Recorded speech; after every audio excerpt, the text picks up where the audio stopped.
yang ke belakang.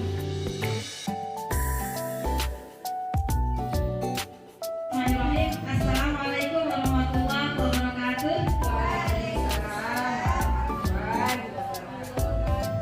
Yang saya hormati Bapak Kepala Sekolah, Bapak Guru Desos, Bapak Ibu Guru hebat SDN Karangcidemen. Hari ini saya dan juga rekan saya, Ibu Ika Sulistina, akan mensosialisasikan tentang budaya positif yang telah kami pelajari.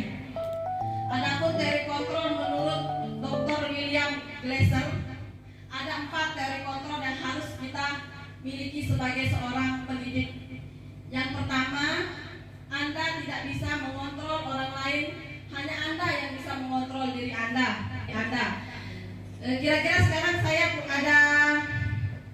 ada sedikit kegiatan untuk Bapak Ibu guru. Bisa 2 orang, teman-teman, ada yang mau membantu saya? Ya, Bu Guru Sophie, punya siapa lagi satu teman?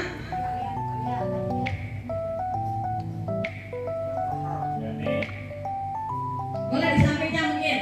Bisa Bu Guru bantu? Saya maju, Bu Guru. Gak apa-apa di aja Bu Guru. Oke. Saya ada satu permainan. Ibu Sob, mungkin Ibu dia aja yang jadi. Saya kepalkan tangannya. Ya, saya ambil ilustrasi. Di dalam kepala tangan Ibu tulis ya. Ada sesuatu rahasia yang sangat berharga.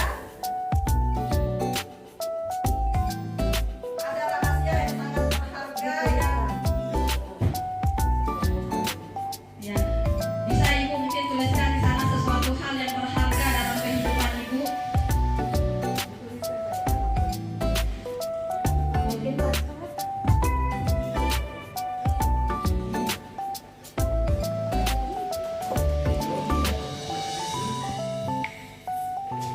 Sesuatu itu adalah hal yang sangat Ibu rahasiakan, yang sangat berharga dalam kehidupan Ibu. Dan satu teman Anda ingin sekali mengetahuinya.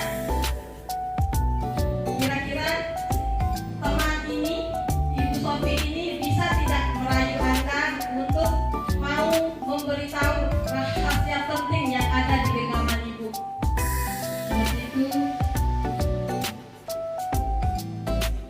Ayo Bu Guru, coba mungkin bisa bertanya-tanya. Sudah? Sudah. Halo sayang, gimana kabarnya? Baik, cantik sekali. Apa sih yang ada di genggamannya? Ada sebuah kertas. Apa? Boleh dilihat kan?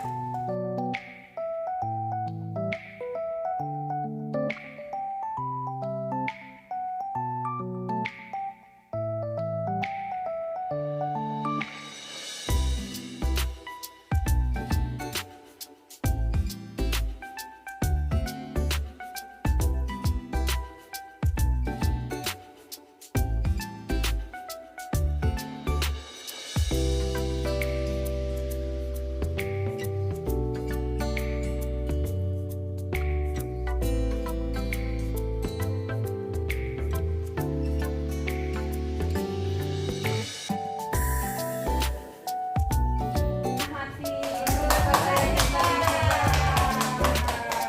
Oke, dari sini terlihat ya, dari teori kontrol menurut William Glasser ini, Anda tidak bisa mengontrol orang lain, hanya Anda yang bisa mengontrol diri Anda. Itu maksudnya tadi kan Ibu Sophie sudah sangat merayu Ibu Pia, tapi Ibu Pia harus bisa mengontrol dirinya dulu, baru Ibu Sophie bisa mengontrol diri Ibu Pia itu. Seperti itu contohnya, untuk Anda tidak bisa mengontrol orang lain, hanya Anda yang bisa mengontrol diri Anda. Apakah Ibu Pia tadi ingin membuka genggaman tangannya itu karena itu sudah terkontrol dari dirinya, dia yang ingin membuka sendiri genggaman tangannya rahasianya itu kepada Ibu Sophie. Itu contohnya yang pertama. Yang kedua, semua perilaku memiliki tujuan. Adapun di sini semua perilaku yang kita perbuat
Bapak Ibu bingung apa sih nilai-nilai kebajikan universal?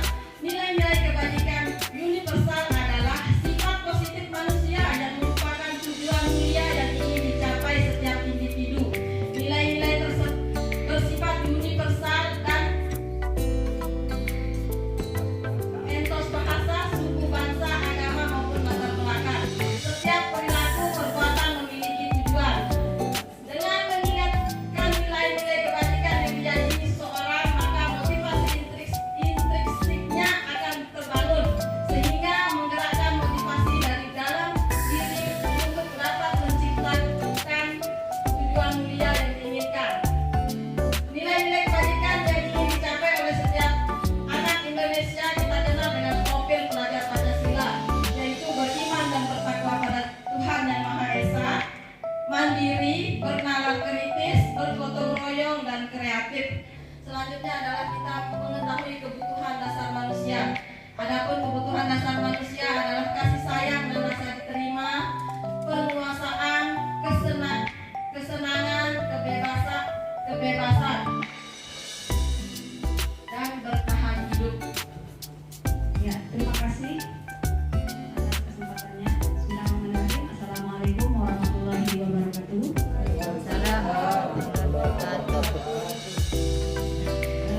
Saya di sini melanjutkan dari yang dijelaskan sama rekan saya Mbak Sumiana. Jadi kita manusia ini berperilaku itu sebenarnya ada dua seperti yang dijelaskan. Begitu juga dengan anak-anak murid kita. Jadi kebutuhan dasar yang harus terpenuhi. Jika ada salah satu kebutuhan dasar manusia yang tidak terpenuhi, maka di sini nanti akan muncul sikap atau perilaku yang kita anggap negatif atau kurang sesuai. Contohnya misalnya di dalam kelas ada anak kita yang tidak ingin disuruh, dikekang atau apa gitu ya, kita mengalami hal semacam itu. Mungkin saja kebutuhan dasar yang ingin dia penuhi adalah tentang kebebasan. Dia ingin bahwa ketika belajar dia mendapatkan kebebasan itu. Nah, kemudian dalam hal posisi kontrol, ketika kita mendapati anak-anak kita yang berperilaku yang kita anggap tidak sesuai, sudah dijelaskan tentang budaya positif, tentang keyakinan kelas. Jadi yang lebih kecil itu kesepakatan. Nah, kesepakatan ini tentu ada konsekuensi supaya anak-anak kita tetap nyaman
supaya jangan sampai anak ini semakin merasa tidak nyaman.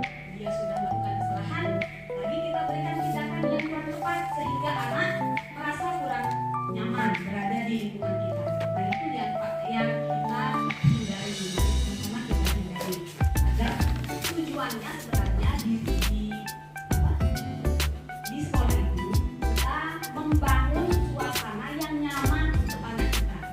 Nah, yang kalau kita sudah berada di posisi manajer, kita akan berusaha membangun sikap bagaimana siswa itu menghargai dirinya sendiri. Jadi tujuan perilakunya, motivasinya itu nanti akan mulai berkembang. Dia tidak lagi melakukan sesuatu karena takut dihukum. Dia tidak lagi melakukan sesuatu karena ingin mendapat imbalan. Tetapi diharapkan nanti dia akan menghargai dirinya sendiri, memunculkan profil pelajar Pancasila itu sebagai nilai-nilai kebajikan yang akan diyakini sampai kapanpun.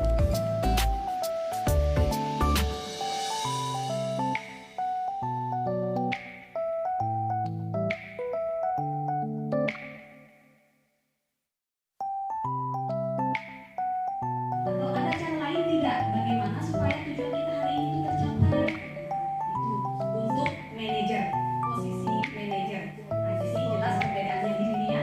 Posisi penghukum, membuat orang merasa bersalah, teman, pemantau, dan manajer. Nah, jadi diharapkan kita di sini sebagai guru bisa memposisikan diri sebagai manajer.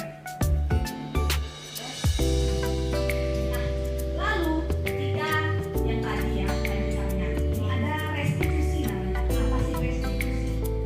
Menciptakan kondisi bagi murid untuk memperbaiki kesalahan mereka sehingga mereka bisa kembali pada kelompok mereka dengan karakter yang lebih kuat.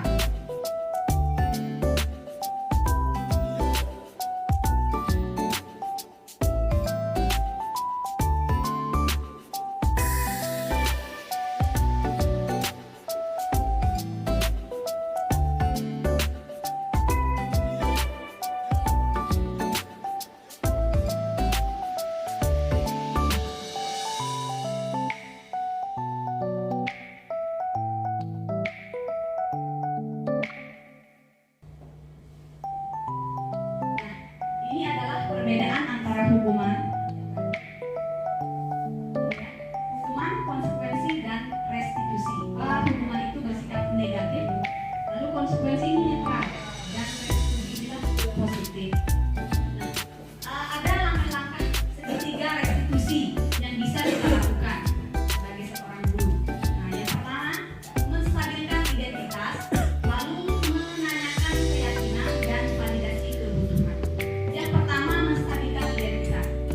Ketika kita menemukan anak kita berbuat yang kurang sesuai, yang kita anggap kurang sesuai, maka langkah pertama adalah stabilkan identitas. Kita mulai masuk ke dalam dunianya. Seperti itu.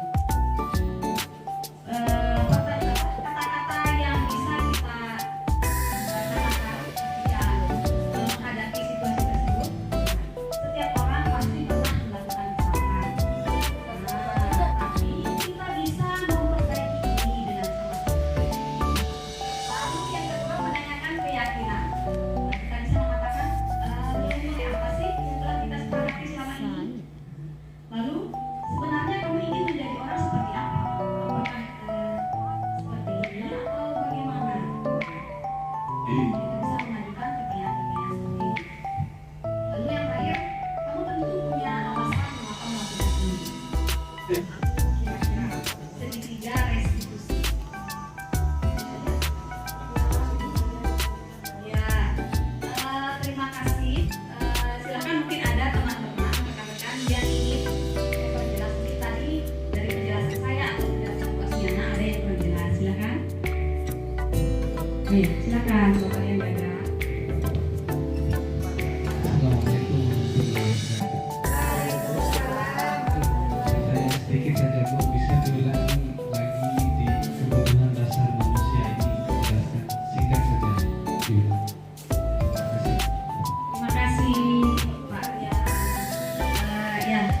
tadi ini sempat dijelaskan sekilas ya tentang kebutuhan dasar manusia.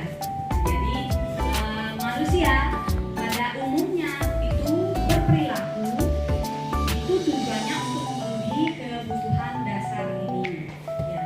Jika salah satu kebutuhan dasar ini tidak terpenuhi, maka disinilah perilaku manusia itu tidak sesuai, sering tidak sesuai gitu. Nah, contohnya kalau bertahan hidup ini jelas ya, kita butuh untuk bertahan hidup. Makanya kita menghindari permusuhan, kita butuh untuk makan dan lain sebagainya, itu tujuannya untuk bertahan hidup.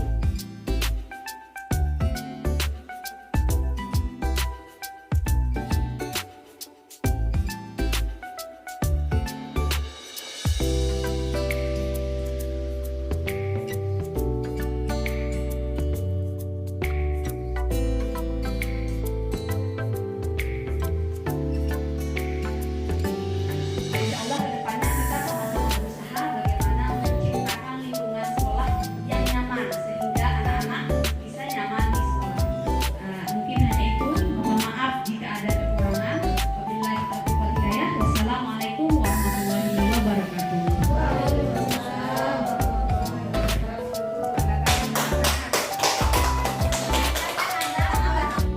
Assalamualaikum warahmatullahi wabarakatuh.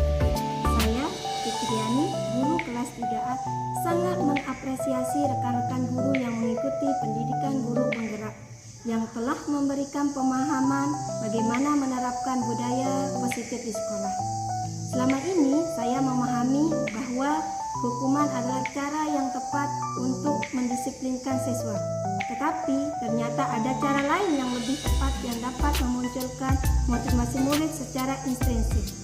Insya Allah, kedepannya saya akan menerapkan restitusi untuk mewujudkan pembelajaran yang berpihak pada murid. Tetap semangat dan terima kasih. Assalamualaikum warahmatullahi wabarakatuh.